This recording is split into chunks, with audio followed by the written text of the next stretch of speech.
आप सबको जय मसीह की। आज तारीख है 5/7/2026 और हम लोग शाम का वचन पढ़ेंगे। हम पढ़ेंगे आयूब की पुस्तक में से उसका 30 और 31 अध्याय। परंतु अब जिनकी आयु मुझसे कम है वे मेरी हंसी करते हैं। वे जिनके पिताओं को मैं अपनी भेड़ बकरियों के कुत्तों के काम के योग्य भी न जानता था, उनके भुजबल से मुझे क्या लाभ हो सकता था।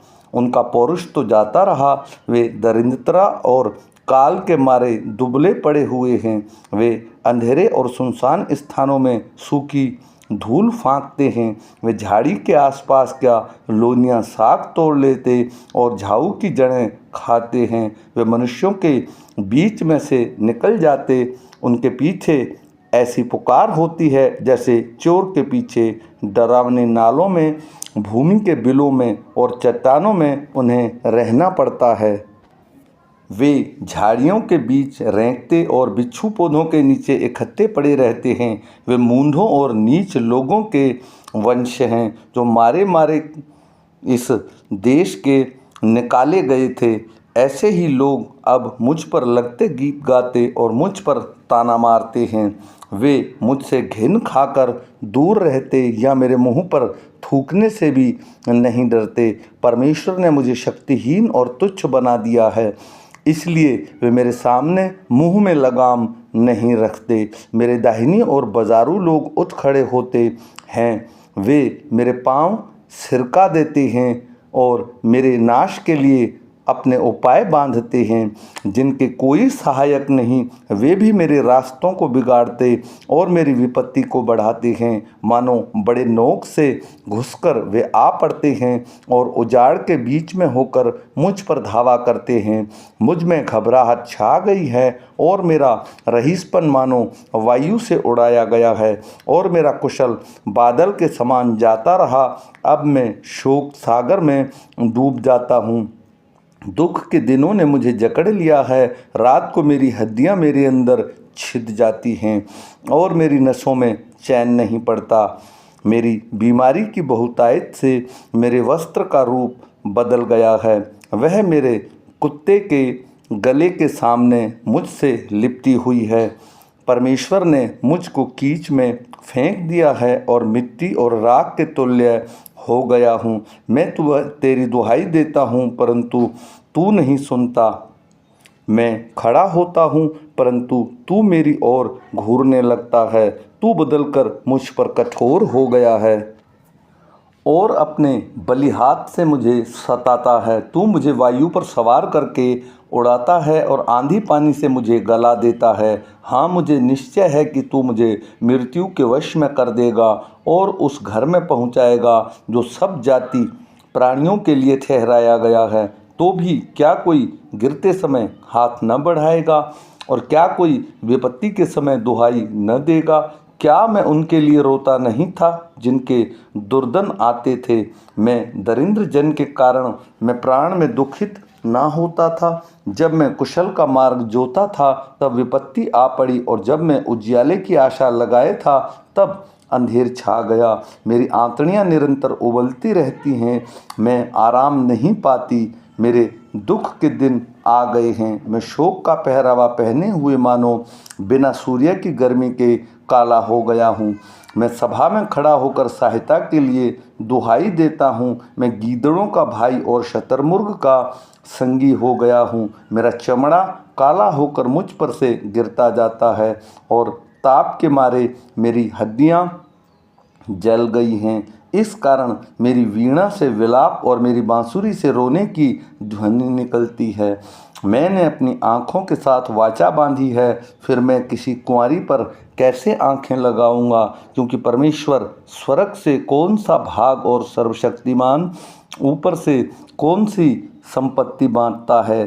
क्या वह कुटिल मनुष्यों के लिए विपत्ति और अनाथ काम करने वालों के लिए सत्यानाश का कारण नहीं है। क्या वह मेरी गति नहीं देखता और क्या वह मेरे पग पग को नहीं गिनता। यदि मैं व्यर्थ चाल चलता हूँ या कपटी के समान उनके लिए मेरे पैर रो दौड़े हों, तो मैं धर्म के तराजू में तोला जाऊँ ताकि परमेश्वर मेरी खराई को जान ले, यदि मेरे पग मार्ग में बहक गई हों और मेरा मन मेरी आँखों की देखी चाल चला हो या मेरे हाथों से कुछ कलंक लगा हो, तो मैं बीज बोऊं परंतु दूसरा खाए, वरन मेरे खेत की उपज उजाड़ डाली जाए। यदि मेरा हृदय किसी स्त्री पर मोहित हो गया हो और मैं अपने पड़ोसी के द्वार पर घात में बैठा हूँ, तो मेरी स्त्री दूसरे के लिए पीसे और पराये पुरुष उसको भ्रष्ट करें, क्योंकि वह तो महापाप होता और न्यायियों से दंड पाने के योग्य अधर्म का काम होता, क्योंकि वह ऐसी आग है जो जलाकर भस्म कर देती है और वह मेरी सारी उपज को जड़ से नष्ट कर देती है। जब मेरे दास या दासी ने मुझसे मेरी शिकायत की, तब यदि मैं उनका हक मार दिया हो, तो जब ईश्वर उठ खड़ा होगा तब मैं क्या करूँगा? जब वह आएगा तब मैं क्या उत्तर दूंगा? जिसने मुझे गर्भ में बनाया, क्या वही उसका भी बनाने वाला नहीं? क्या एक ही ने दोनों की सूरत गर्भ में न रची थी? यदि मैंने कंगालों की इच्छा पूरी न की हो, या मेरे कारण विधवा की आंखों में कभी निराशा छाई हो, या मैंने अपना टुकड़ा अकेला खाया हो और उसमें से अनाथ न खाने पाए हों, परंतु वह मेरे लड़कपन ही से मेरे साथ इस प्रकार पाला जिस प्रकार पिता के साथ, और मैं जन्म ही से विधवा को पालता आया हूँ। यदि मैंने किसी को वस्त्रहीन मरते हुए देखा, या किसी दरिद्र को उसके पास ओढ़ने को न था और उसको अपनी भेड़ों की ऊन के कपड़े न दिए हों, और उसने गर्म होकर मुझे आशीर्वाद ना दिया हो, या यदि मैंने फाटक में अपने सहायक देखकर अनाथों के मारने को अपना हाथ उठाया हो, तो मेरी बाँह कंधे से उखड़कर गिर पड़े और मेरी भुजा की हड्डी टूट जाए, क्योंकि परमेश्वर के प्रताप के कारण मैं ऐसा नहीं कर सकता था, क्योंकि उसकी ओर की विपत्ति के कारण मैं भयभीत होकर थरथराता था।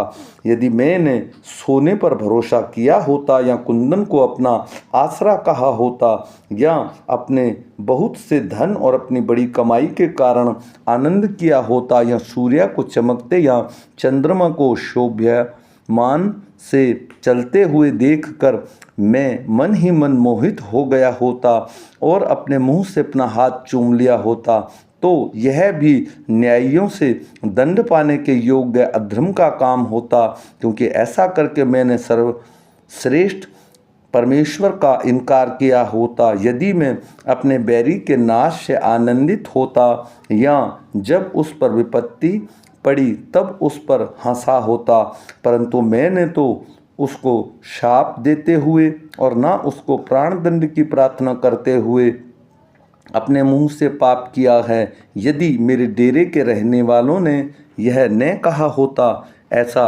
कोई कहाँ मिलेगा जो इसके यहाँ का मांस खाकर तृप्त ना हुआ हो। परदेशी को सड़क पर टिकाना ना पड़ता था, मैं बटोहियों के लिए अपना द्वार खुला रखता था।